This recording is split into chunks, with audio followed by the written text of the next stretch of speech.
Mari kita membaca bagian ini. 1, 2, 3, iya. Iman dan ketaatan seorang kepada Tuhan diuji dalam kesuksesan, situasi yang mengancam, genting atau mencekam. Bandingkan dengan Matius 26, 36, 46. Yesus dalam keadaan yang begitu sangat penuh dengan pergumulan. Yesus dalam keadaan yang penuh dengan sesuatu kesesakan hati. Karena dia tahu dia akan mati di kayu salib. Dan sudah tahu waktunya akan tiba. Dia harus mengalami penderitaan sampai menghadapi kematian. Dalam Matius 26 dikatakan, dia berdoa di Taman Getsemani. Dan sampai dia berdoa, dalam sesuatu pergumulan yang sangat berat sekali. Karena dia manusia sejati, dia Allah sejati. Tapi pada waktu dia harus melakukan penderitaan itu, dia harus penuh hati untuk mengandalkan Tuhan. Maka dikatakan, dia mengeluarkan tetesan darah. Apa artinya secara nilai medis? Pembuluh darah dia pecah. Dan kalau saudara pernah ke Israel, tempat itu dingin, saudara. Bisa bayangkan tempat yang dingin berdoa sampai meneteskan daripada darah. Ini berarti pergumulan yang sangat serius, ingin mengandalkan daripada Tuhan yang mengutus dia. Dan ingin minta pimpinan kehendak Tuhan yang memimpin seluruh pergumulan untuk melewati daripada nilai penderitaan itu, untuk menebus kita. Nah di sini maka saudara kita bisa melihat iman ketatan seorang itu diuji juga ketika ada kesulitan, ada penderitaan dia akan hadapi.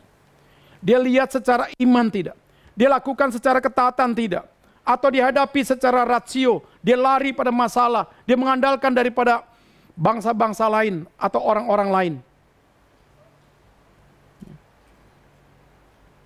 Kedua kita bisa bandingkan. Yohanes 11 ayat 1 sampai 45 menceritakan bagaimana Yesus diberitahu kepada saudara daripada Maria dan Marta. Bahwa Lazarus itu sakit.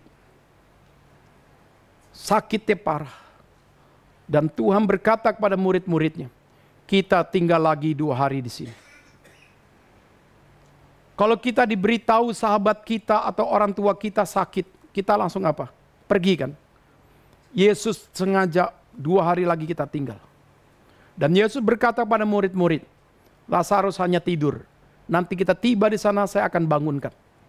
Murid-murid tanya lagi, apa artinya? Tuhan katakan, dia sudah mati. Dan Tuhan baru datang ketika seluruh jenazah Lazarus sudah berumur 4 hari. Sudah terjadi kebusukan. Nah kenapa Tuhan tidak datang ketika dia belum mati? Kembali lagi saudara. Tuhan sedang menguji iman daripada Maria dan Marta. Tuhan sedang menguji orang-orang Yahudi yang mengakunya beragama. Apakah respon mereka menghadapi akan kesulitan penderitaan ini? Maka ketika Tuhan datang, bagaimana kita tahu, dilaporkanlah oleh Marta bahwa Lazarus sudah mati. Maria juga memberikan satu laporan. Tapi ketika akhirnya Tuhan Yesus menangis, bukan karena melihat Lazarus itu mati. Dia sedih karena banyak orang Yahudi tidak percaya bahwa dia adalah sumber kebangkitan dan hidup. Setelah itu dia katakan, aku ingin pergi menengok. Di manakah Lazarus engkau kuburkan? Tuhan jangan. Sudah 4 hari. Sudah bau kemana-mana. Tuhan katakan, tetap pergi. Waktu dia pergi berjalan. Maka kita tahu, saudara, ketika batu itu minta digeser. Langsung Tuhan Yesus mengatakan, Lazarus bangkitlah. Tuhan tidak memakai nama siapa-siapa. Karena dia adalah Tuhan. Dia pemilik kehidupan kita, dia sumber kebangkitan. Lazarus bangkitlah.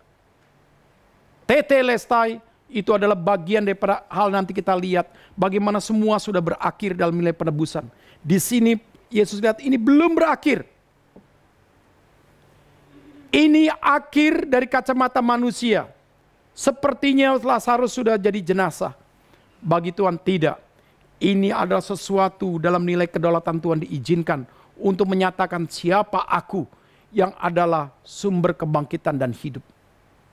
Karena itulah Tuhan berkata sebelumnya, berbahagialah engkau yang percaya kepada aku, karena engkau tidak akan mati, walaupun engkau bisa mengalami kematian dalam dunia.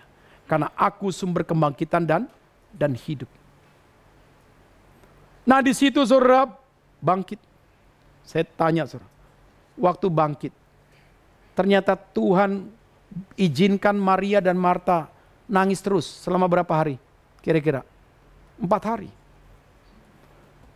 Orang menangis diizinkan Tuhan. Tuhan baru datang. Jadi saudara, ujian iman dari Tuhan.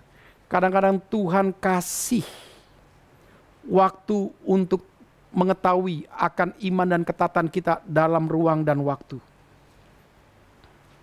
Kita secara manusia seperti gemes. Kita secara manusia kadang-kadang gak tahan, kita ingin ambil waktu Tuhan itu. Tapi disitulah kita belajar, saudara, bagaimana seharusnya iman dan ketaatan kita itu memimpin sikap kita menghadapi kesulitan dan ancaman. Sama seperti COVID-19. Jadi jangan panik, jangan takut. Semua ini kembali lagi, saudara, Tuhan sedang menguji imanmu dan ketaatanmu. Tuhan ingin lihat. Jadi saudara, dalam bagian ini sama, saudara. Saul berdosa ketika keadaan mencekam. Saul mengambil waktu Tuhan, melangkahi tugas daripada Samuel karena aspek kekhawatiran, ketakutan yang memimpin rasio dia. Sehingga kalau kita melihat daripada problem daripada Saul ini, dia kena lagi saudara, kalau dilihat dari kacamata psikologi, panic attack. Panic attack yang akhirnya melihat semua ini sepertinya besar sekali saudara. Yang mengancam dirinya sehingga dia tidak lihat Tuhan. Yang lihat adalah perasaan dan dilihat adalah dunia realita yang terjadi.